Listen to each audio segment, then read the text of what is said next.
Hello, everyone, and welcome to Stronger Together, a CW Supergirl fan podcast. My name's Snowy. And I'm Nick. Today, we're going to talk about Season 1, Episode 8, Hostile Takeover. Supergirl fights against her aunt and learns some heartbreaking news about her mom while Catco is dealing with a hacker. Yeah, this episode starts immediately after the finale of episode 7.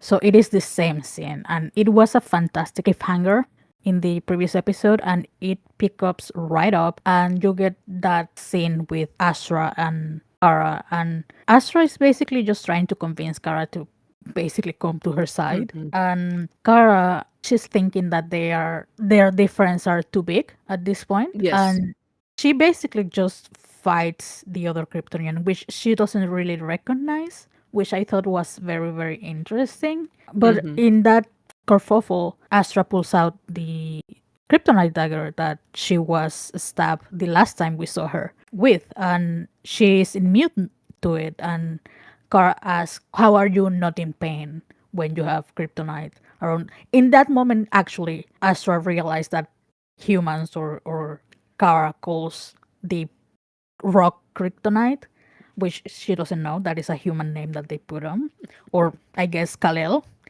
And she says that basically that now that she could create like a armor, and that is the Mm-hmm. thing that they had in their shoulder. It was a really interesting fight. They had a fight, and Kara manages to escape using her big brain, and she like dives under earth and escapes.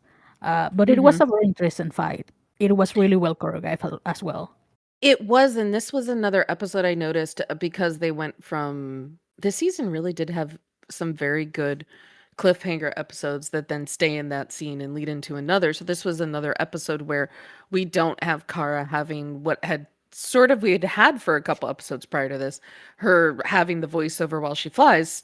Yes. The thing about this scene I loved, I guess once again, is Laura and Melissa, their rapport on screen is fantastic. The way that they played off each other in this scene, their physicality is very different.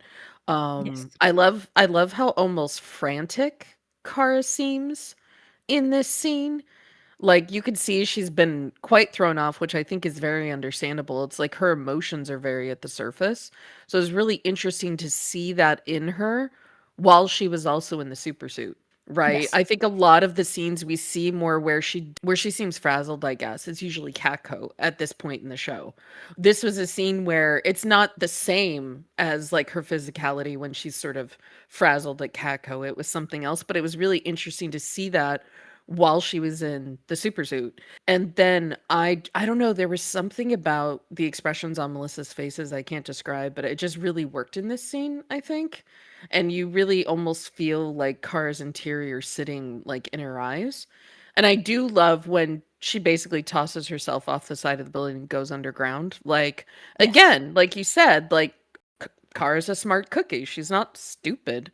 She waited till she had a moment, she figured something out and she took it.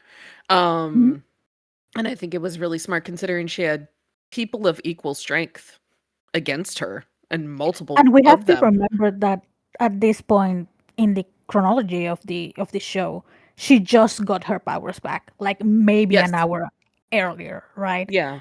So she is recuperating out of not having her powers for at least 48 hours, which Yeah. is something that we know is new for her. But Mhm. so that gives you like how her mind works, how is like strategically Mhm.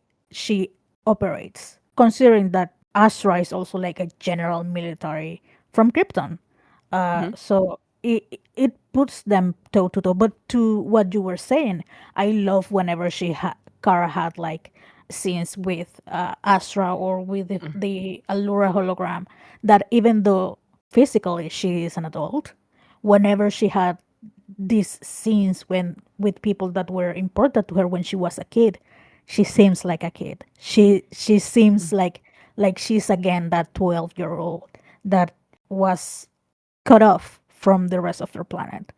Mhm. So it is excellent acting from Melissa's part. Oh yeah, absolutely. Yes. After that, she goes to the DEO and informs Hank and Alex about Astra return, because at this point we have had like two or or so weeks that we have not seen them, Mhm. the Kryptonians, and she explains to them like she's putting on her plan again in motion. And another thing, they are immune to kryptonite now. So Mhm. we have a really funny scene with Hank asking, like very chicly, if she managed to get the dagger back, and he's like, "I really like that knife." The look on Kara's face, I burst out laughing. I was Yeah, like, yeah, "This is such a perfect moment." because we have to remember at this point, in again in the narrative of the show, Kara doesn't trust Hank because she Yes. wasn't in place like when Hank, quote unquote, was telling Alex that he was actually John and whatever happened in South America. So she doesn't Mhm. know. She at Yeah. this point she doesn't trust Hank, and that is the quip that comes back later when Kara is very much into this mentality that she wants to go fight and find Astra and the rest of the Kryptonians. And Alex really sagely goes like, "No, you need to go back to the sun lamps because again, that she has been without her powers for at least 48 hours at that Mhm. point. She just got them back, and Kara is in this mentality that it's her job to get Mhm. the Kryptonians in line, Mhm. and she pretty much says this to Alex, and Alex is like, "No, it's not your job. It's actually Hank." And Hank leaves, like take a step back, and Kara is like, "You two seem chummy," because again, she Mhm. doesn't know that Yeah. that what Alex knows at this point. It is a very interesting scene because it's one of the few scenes that you can see conflict between Alex and Kara. Yeah, and this is conflict that it's not something related to their family, right? It's not about Eliza, it's not about Jeremiah. This is something outside of that, which I think is nice to see that difference. It's almost you could almost argue it's more like work like disagreement rather than familial. And so it's nice to see how that dynamic shifts. But I do like in this scene as they're talking like that Kara immediately just trusts Alex when Alex says, just trust me on this, just go with me. She's like, all right, okay. And she Yeah, lets it go. I think yeah, that's a testament to their relationship as sisters. yeah, exactly. Because Alex says basically like, "Yeah, you can trust me about Hank. You can trust him." And Hmm. Kara's like, "Okay, let's go." But she goes to Catco, and apparently Catco is in disarray because Cat got hacked. She has the lawyers on her office and is basically a strand eating M&Ms. Amazing bar, by the way. I love that her ice box container or whatever is just full of M&Ms. Like what a power move on her What a part. power move. Yeah.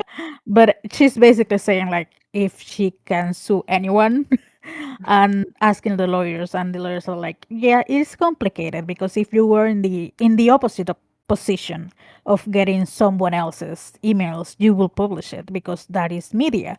And they mention Lois because in this season they love to hype up the supposed rivalry between Cat Grant and Lois Lane. And I love the quip that Kat says, like, yeah, I wouldn't publish it because I wouldn't want to bore our readers or something like that.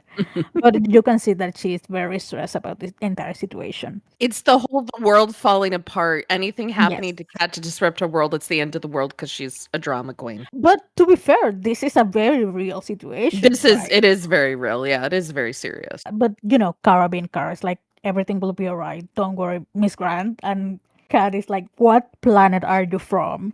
And Kara is so bad at lying, Jesus Oh Christ. my But god. Kat pretty much gives her the task of going over her emails. And Kara is like, I need help. And basically recruits James and Win into finding anything from the Mhm. emails. We go to the office that they have for their super thingies, and they For the have like super a friends. trolley. Yeah, they have like a trolley full of all the printed emails from Cat, which I don't know, but It did not look like enough emails to me, but I get that it's TV. So, it is to me. But I found it funny in that chord because it plays over several like sequences through the mhm. episode. Is that Kara never really touches the emails. She just Mhm. delivers them to James, and James is the only one like actually reading it because in that moment, Kara asks Gwen to basically find out who hacked Cat because she's sure that Gwen can figure it out Figure it because no out one because he's knows. the tech guy. Exactly, no one knows the tech like Gwen, which makes sense, I guess. There is also a moment here where they do another bit of, I guess, Win James posturing over Kara because Win reveals that Kara had told him about Astra's return Hmm. and James didn't know it yet. And the look on James's face when he's like, "What? Why don't I know this?" I mean, to be Oh, fair, I don't think it's him at this point jealous. I think he's more worried because I think he no, yeah, has yeah, figured yeah. out He's definitely more that, worried. yeah, I think he has figured out that Astra and anything related to the Kryptonians is very triggering to Kara. More Mhm. triggering than it ever was to Superman, to Kal-El. Yes. Then we go back to Didio and Alex and Kara are training in the Kryptonite room. Mhm. Alex has done her job training Kara. The fight Mhm. looks amazing. Kara holds her It's own. very intense. It is very intense, but as Alex very pointedly figures it out very quickly, Kara is holding something, right? Kara Mhm. is holding herself down, and at some point, she actually has Alex on the ropes, basically. And she hesitates, and Alex punch backs, and she asks, did you hesitate? And Kara's like, we are just training. And Alex is like, yeah, but you are going to fight your aunt. She's like very strong. You might have to take the hard decision. 'Cause it's And war. Kara, Yeah. because it's war, and Kara is pretty much in denial Yeah. about the entire situation. And she Mhm. goes back to Superman that Superman doesn't kill. And that is something that I actually resent of the show at some points because I do think that killing will be the last resort for someone like Kara. But I Yes. think she shouldn't like preemptively have that decision that I'm never going to kill. I agree because I think it's the hard argument of because, as you said, killing should always be a last resort. But Mhm. it's the idea that I think in these stories we have with superheroes, sometimes they're the only person who can take care of it, and sometimes that means killing someone. Because Yes, sometimes they're going against someone who is just so utterly irredeemable. evil, irredeemable, evil, Yep, foul, whatever, and they're the only one who can take care of it. I'm not saying it's an easy decision or a light decision or something that shouldn't affect them. Of course it will, but I don't like this preemptive, like, no, she can't. Also, because I'm not quite sure I agree. I've always had this thought that I think Clark would hesitate a lot more to do that than Kara would, just exactly, because she's exactly. not human, I guess, or Yeah. I don't know. Yeah, for me, I think that would have been a real difference between, the way of thinking that Kara versus Clark would have. And Yeah. but again, we have to reframe ourselves that part of the reason why we got the Supergirl show was because they weren't able to get a Superman show at the time. So they were blurring a lot the differences between Superman and Mhm. Supergirl. That being said, I still think that they have very clear differences between them, even Mhm. in this season. I think this show makes it very clear they are different Yes, people in other ways, if not this specific thing. yes, And I think that's something that does get lost sometimes in discussions of this particular iteration of Supergirl. But I think another aspect with this show that may have fit into this, she doesn't kill, is perhaps the audience they were originally trying to target as well in this first season, yes, I suspect was yes, also a factor. So I think those things combined might have done something. But I think for me, particularly, I think rewatching these two episodes oddly, for this episode and the next one, I think you can feel when you're watching like the performance here that that Kara would get closer to being able to do that, I think, than the way Clark is often portrayed. And that's in the writing, I think, and it's also in the performance of Melissa.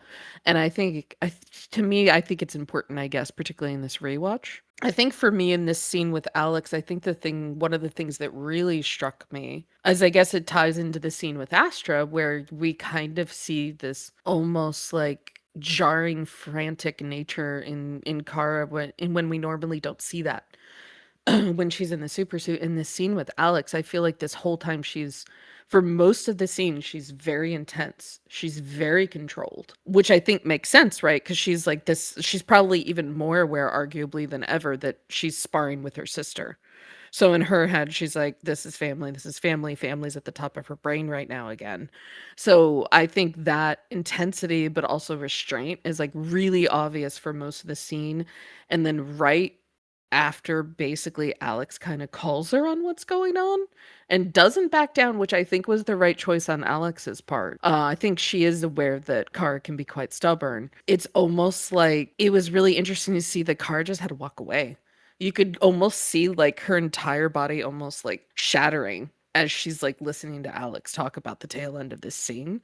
And it's really kind of heartbreaking to watch. Alex was a perfect person to have a sparring with Kara in that scene because it is the parallel, like you said. Like she is preparing to fight her family, her aunt, Mhm. and but I would mention that in previous to that scene, we have a scene between Astra and Non where they are talking, and Non is basically calling her out about saying that there is no shame in being in recognizing that she couldn't get the job done. The job done being killing Kara, and I like that parallel of Kara Mhm. and Astra struggling to come to the decision that given this chance or given the opportunity or given the if they are clashing so much that given the opportunity they will have to kill the other, and Mhm. arguably they are each other's like most important person in their lives at some point, and we get a few flashbacks in the episodes that beautiful by the way, but it is just planting that seed that at some point they might have to kill one Mhm. another. And I really like that parallel. Well, and I only just thought of it now because you said that. So we had this scene with Astra and Non, and then we had a mirroring one with Alex and Kara, and then it leads into a flashback that Exactly. for the viewer solidifies how close this relationship is Yes. between Astra and Kara. Like, gotta say again, the writers in season one were cooking. Yeah. Like, just Yeah. the beauty of the writing, the beauty, and then the directors, the editors, like, all the transitions, all the actors. Like, this season was cooking, and it doesn't get enough credit. Yeah. The flashback is like you said, is it does explain why separately Astra and Kara are holding to this person that they loved back in Krypton, right? Astra mentions that she's basically on the run and she Mhm. comes back because Kara called her by a beacon, right, that she had give previously, presumably, to Kara. And Astra hugs her and says that she had to go because she is doing something that to save Krypton, right? And she explains that the core, they have been abusing it and now the planet is in danger. And, she's talking to a child, so she doesn't quite go into the ramifications of what she is actually doing. But she does mention that she couldn't love Kara even if he was her own child. And she says basically that Rao hasn't blessed her with a child, which is interesting because presumably they could go into the Matrix as just ask for a kid, right? But Mhm. it does frame the relationship that Astra and Kara have and why they are so afraid of having to take that decision of having to go and kill the other one. Absolutely.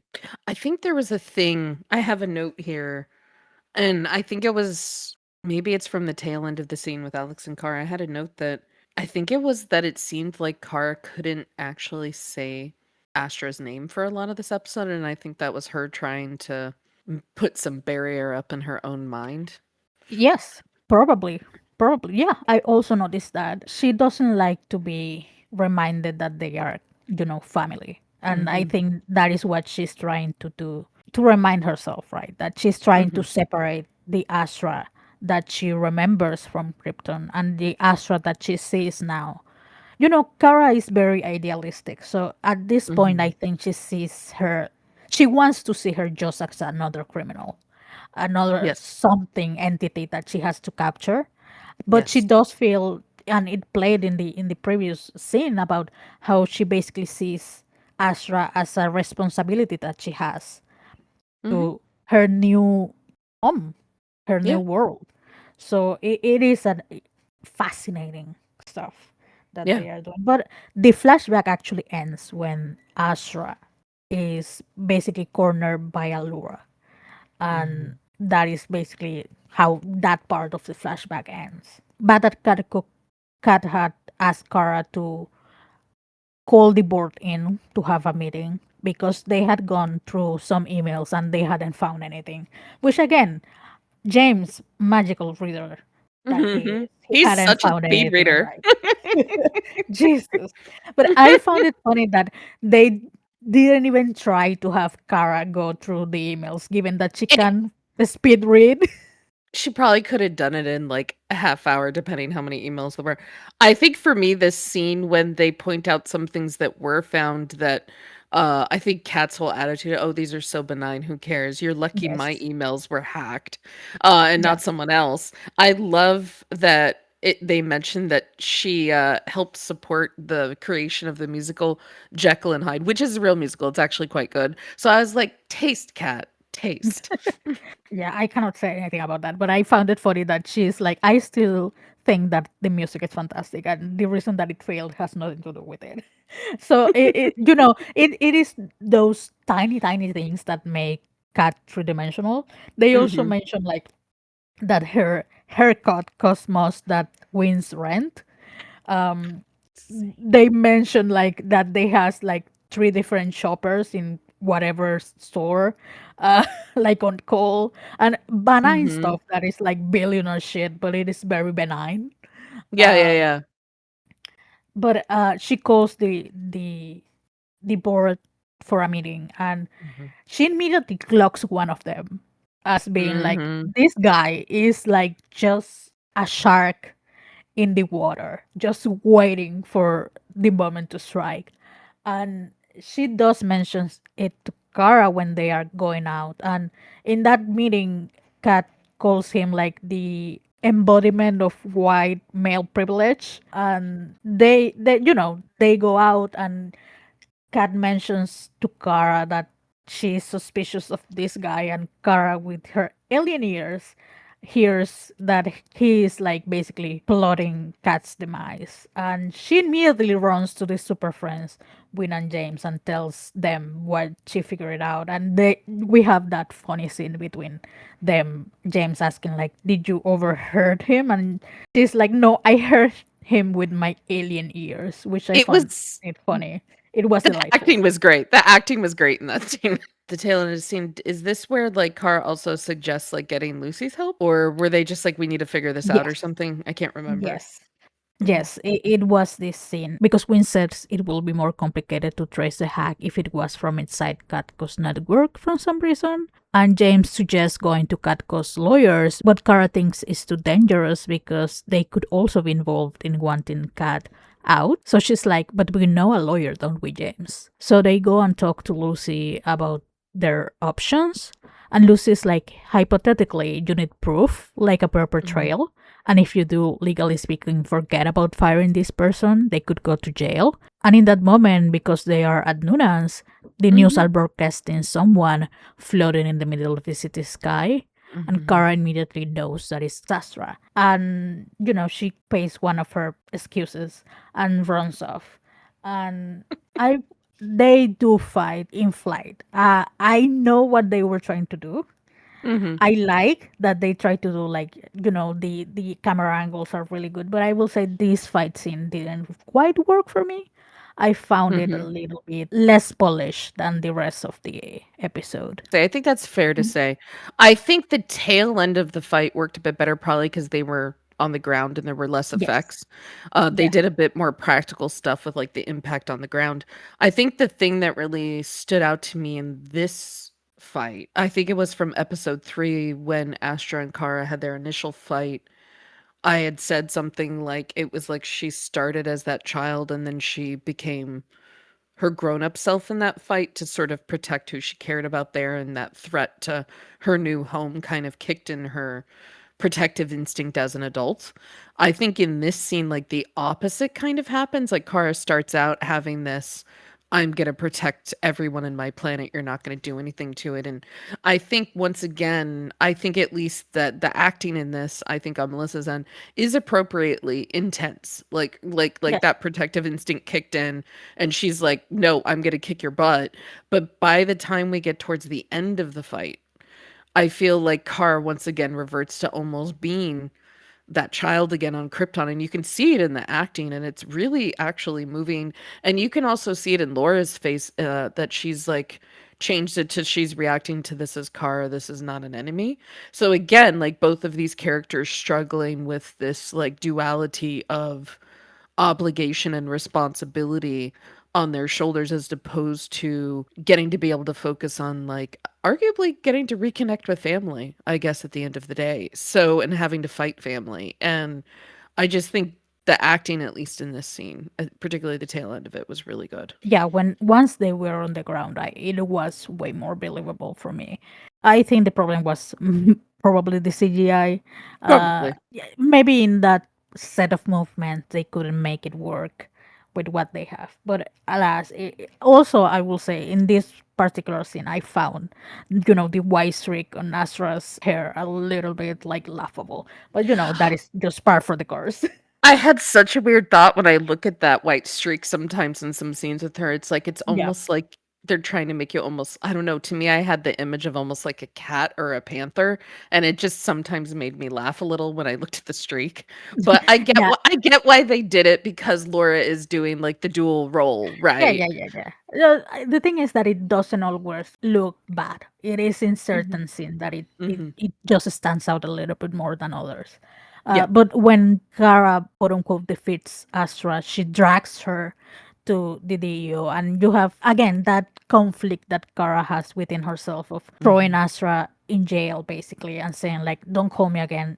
I fulfill my duty and capture her, and I don't want to know anything about it anymore." Yeah, like she's And a she criminal. goes. I don't know her. I'm walking away. I don't want anything to do with this anymore. Yeah, yeah. And then Alex says that they will call her when she wakes up. And again, Kara is in this denial that she doesn't want to know anything anymore about Astra. Back at Catco, Wins finds out like a way to hack into uh, Dirk Armstrong is his name, the guy from the board that is behind Mhm. Cat's hacking.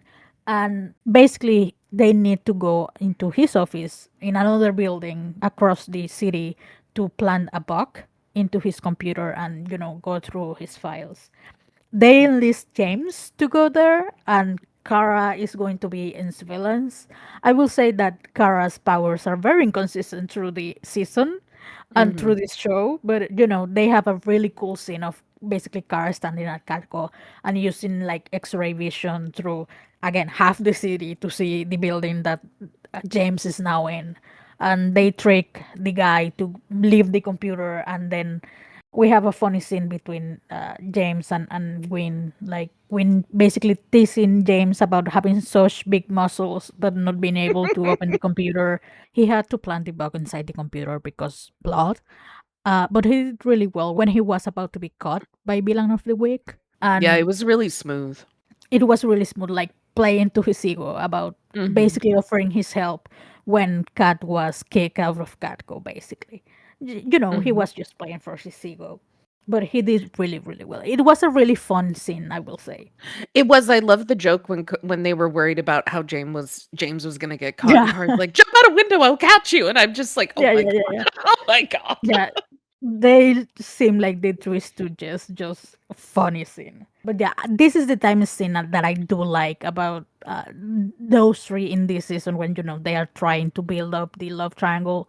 Mhm. I don't like the love triangle. I don't even particularly like either of the ships. I just Mhm. think that this is the type of scene that I would have loved to see through More the season of. rather Yeah, yeah, yeah, than just more of them being like being that Friends. sort of friends and crime fighting and doing things to help Kat, that kind of thing. Like I wanted more of that. Like the dynamics there are really great. Because even when teasing James was funny, like the dynamics there were all nice. Then Kara gets a call from Alex that says that Astra woke up, but she refused to talk to anyone other than Kara. So Kara Yeah. goes, and Astra basically just shows her like the beacon, and you can see like the emotions playing on Kara's face, and Astra is like, it's time that you know the truth, and Yeah. basically ask her like if it was her idea to call Astra through the beacon back in Krypton or if it was Allura's. And basically explains that her mom used her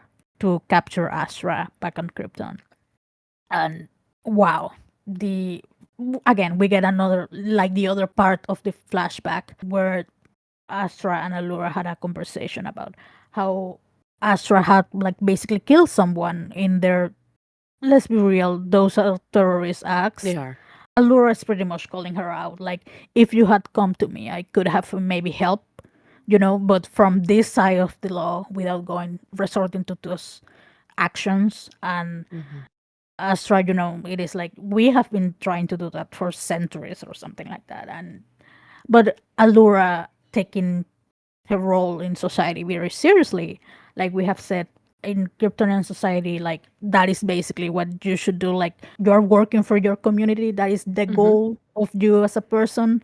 Hmm. So she is an adjudicator, a judge, and she basically used Kara to capture Astra, and she calls like guards, and they apprehend Astra. Kara doesn't really believe it, but it is enough to plant the seed, and then we Hmm. get arguably my favorite scene of the episode, and it is Hmm. when Kara goes and confronts Allura's hologram and asks if, first of all, if she used her to capture Astra, to which the hologram replies that yes.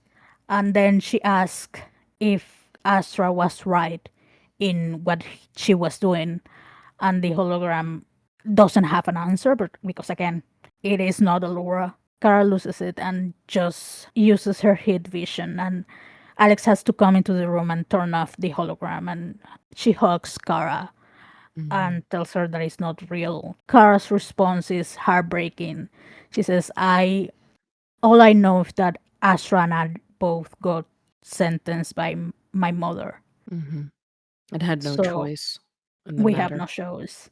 Yeah, what an amazing scene. Truly, I gonna try and speak about this without getting too emotional. I don't know, it might be a little hard, but this scene is there is such a I don't know how it must have been so difficult. I don't know, as an actor, because I think there is an intensity here, but it's very, very different, I think, from what we've seen in Melissa in other scenes. For me, I particularly thought of the scene in Red Faced where she has, all that pain and that visceral sort of righteous fury and rage coming out of her. And again, in that scene, she also uses the heat vision, right? But this Mhm, scene, there's an intensity there, but it feels very different. mhm, This to me, like there is almost like this ferocious wildness that has no guile. This is literally a child crying, like this scene, in both scenes, I think she's very much not in control of herself in some mhm, ways. And it's interesting because that scene in Red Faced, I remember you pointed out, it's all music. Like there was no sound when she was screaming, right? mhm, Even though we feel it. Like I think again, that's why the acting and everything in that scene was so good. This scene contrastly, we hear her and she's brokenly crying with this like wildness and this, I'm trying to find words, it's almost like this almost, I think both the scenes there's like a purity in her emotion. There's almost this absolutely visceral purity and brightness to these emotions, but they're very different and they're presented very differently, and you just feel it right down to your bones. It's literally, you can feel like the confusion and just the heartbreak of a child in this scene And you hear it in Melissa's acting because we're actually hearing her in the scene, which I think was a nice contrast to the other one that obviously parallels with this scene for Kara.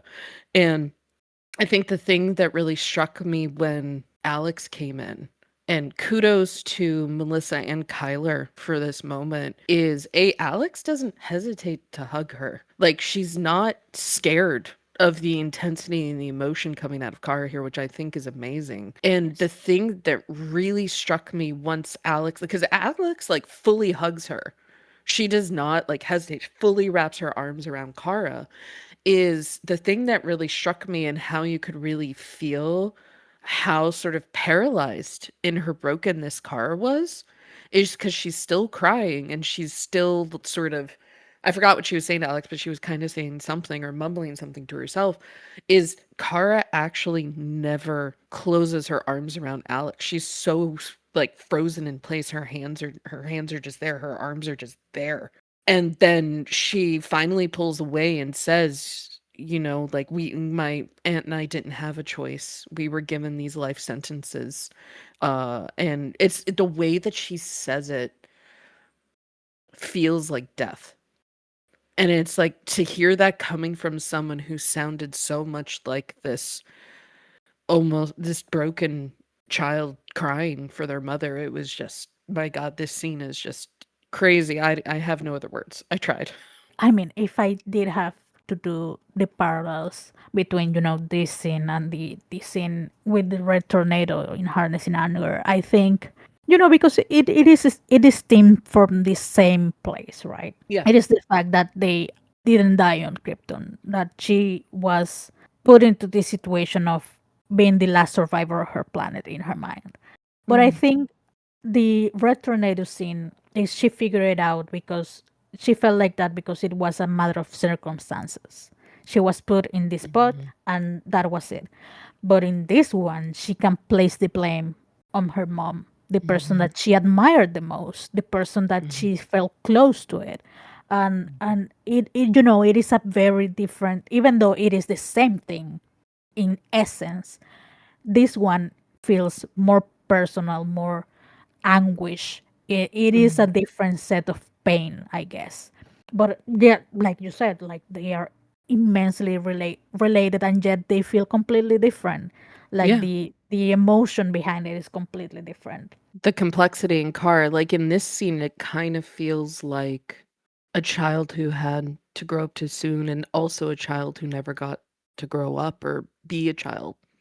And then the other scene just feels almost like it's that righteous fury because she has a right to be angry about Mhm. this thing that happened to her that she had no choice in. And that's these things I think are equal in her and to me in a lot of ways reflect the complexity of the character. So just beautifully done on everybody's part, in these Mhm. episodes for these scenes. Just beautifully done. Absolutely. She goes back to Catco where James has apparently continued go through emails and he found a few more things. And it is very minimal, but in those emails he finds that Cat has been sending like a monthly payment to a 24-year-old kid on Opal City. Kara goes and tells Cat about it. It is a funny scene at the start when Cat's like, and you think I'm paying for what? A boy toy? And Kara very quickly replies that the boys thought that, but that she knows better. But she does mention that she remembers that when she does like the Christmas cards for Kat, she always sends one to A Foster in Opal City, and she asks who that is. And Kat practically falls apart and reveals that Adam is his first son, who she had with someone who she hadn't been dating for a long time. At the same time that she was building Catco, and it was something that she didn't plan for. So this person decided that he was going to leave and take Adam with him. And Kat says that she sued for custody, but she confesses to Kara that she didn't really lose custody, but that she did quit that lawsuit, that she dropped it. And but she says that she thought that they will be in each other's lives. She says that not being in Adam's life is one of her biggest regrets. And for all she knows, someone will release it to the world. And because she doesn't want him to be in the mediatic circus, she decides she will step down from Catco. She asked Kara to call for a press conference. And the next day, Kat is preparing for that. But she does have a very nice conversation with Kara where she basically offered her another job if Kara wanted to go with her, even if Kat herself Mhm. doesn't really know what the next thing is.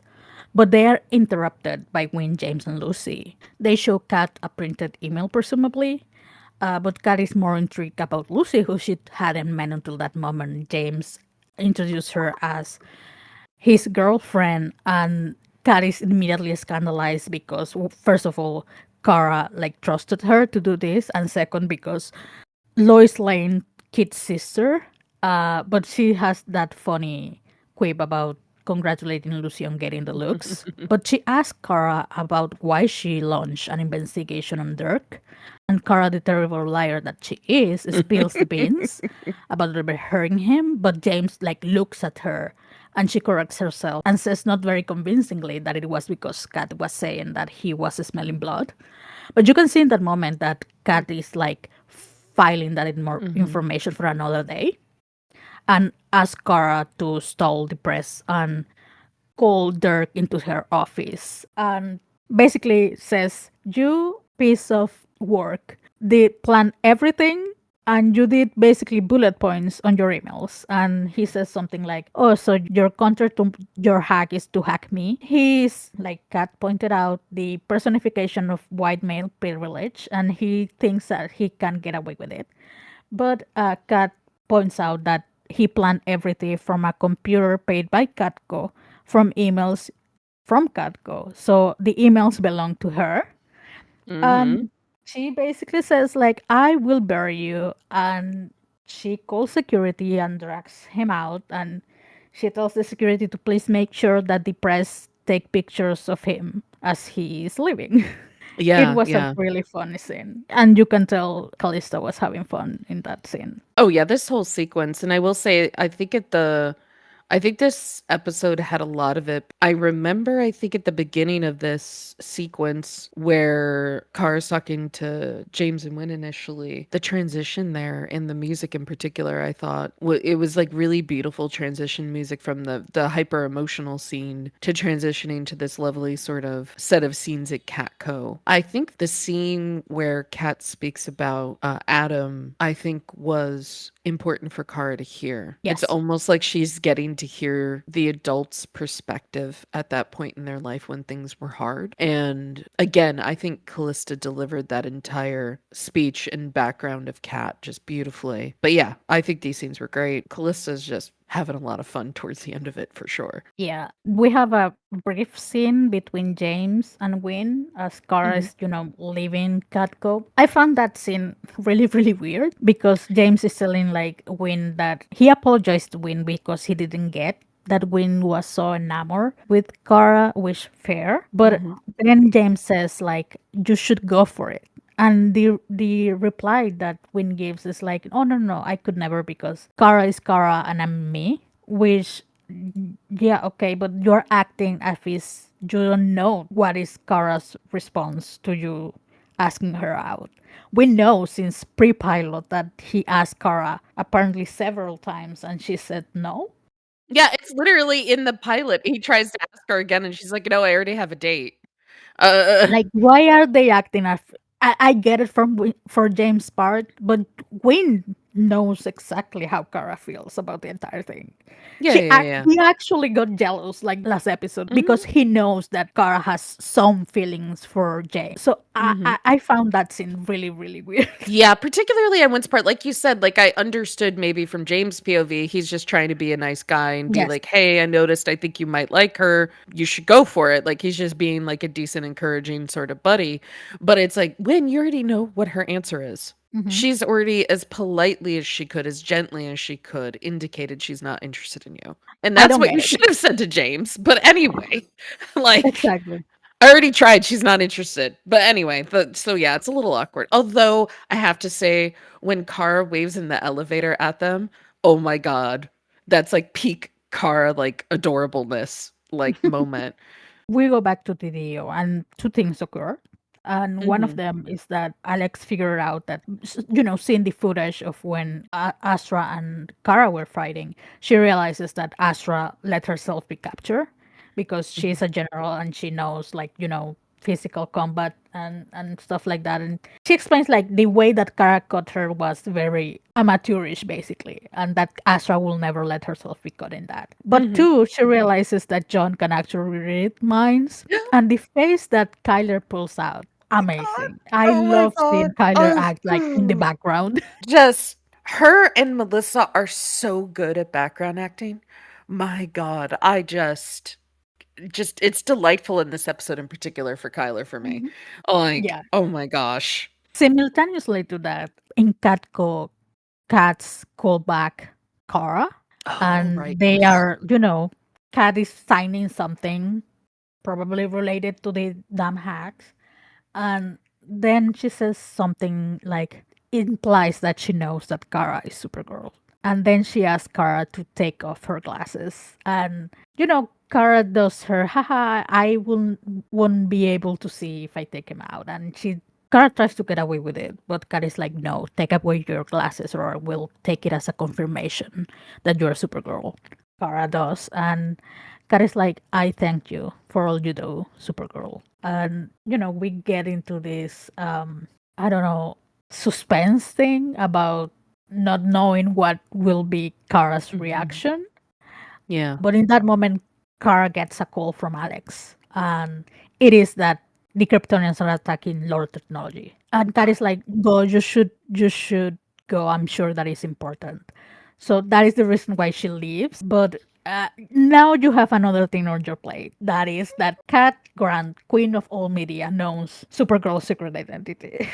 I wanna say I think it's fair to say I think this scene on both actors' part is a masterclass. Because Callista, the way that she is, because a lot of her scenes, she's supposed to be the super, what is it, sort of speed talking, quippy, but always intelligent person in the show, right? Like Kat has always got it together. She's always like even keeled. She always kind of knows what is happening before everyone else a little bit, right? Which makes sense, right? Mhm, She's the seasoned, experienced person in the show, right? Like she's mhm. the queen of all media, right? But what I love what she does with her acting in this scene, because I think you've said it really well about Kat that she puts on this front that almost like she doesn't care. Yes. And I think Callista's very good at showing that. But in this scene, when it shifts to her wanting Kara to take her glasses off, I think Callista did this great job of almost dropping some of that veneer a little. And you feel the seriousness in Kat in this moment where this means something. It's not her just being quippy. It's not her having her shield totally up. She's Mhm. very serious and very still, and I think it's very different from a lot of the other scenes she has, particularly in this episode. And I think so, to me, like Callista masterclass in that sense, like she knows exactly what to do with this character. And the other one for half of this, and I think why this scene kind of stands out for me, is like both of them, but is then you have Melissa here having this struggle of trying to keep like the facade of Kara being this awkward, goofy, oh, what do you mean I can't see without my glasses on? I'm blind as a bat kind of thing. And then she has to shift to, oh, Kat means it. And she Mhm. has to take it seriously herself. And then the moment, I think what I love here, because I think like we've been talking about so much of the scenes for Kara in this episode, except for some of the comedic ones with like the side plot, B plot stuff, are very intense. Like I think Yes. her physicality is very tense. It's very high strung, I would argue. Like her physicality is very tight, it's very controlled, it's very intense. The and this scene really contrasts a lot of that because there is, I don't want to say hesitation here, but there's a pause. It's almost like she pauses herself. And then the delicacy and the beauty with which she slowly takes her glasses off in front of Kat, and she has to turn her head away. And then they pull the focus on the camera away from Kat in this moment, which I found interesting. And they focus on Kara on a side profile. And I feel like in that moment, you can literally see all the facets of Kara. All the layers are there in this moment before she turns to face Kat again. And to me, this just like, it's so impressive on both their parts, on the filmmakers' parts, on the writer's parts. It's just such a weirdly visceral scene, even though I think in some ways it's supposed to be humorous. And the other part of it is very serious. And I don't know, this scene to me is very small, but I've always found it to be really impressive. It is really impressive because, even if it's never said textually on the show, you should be thinking of, oh crap, Superman has been however many years on Earth and he has managed to not get depressed to know his identity.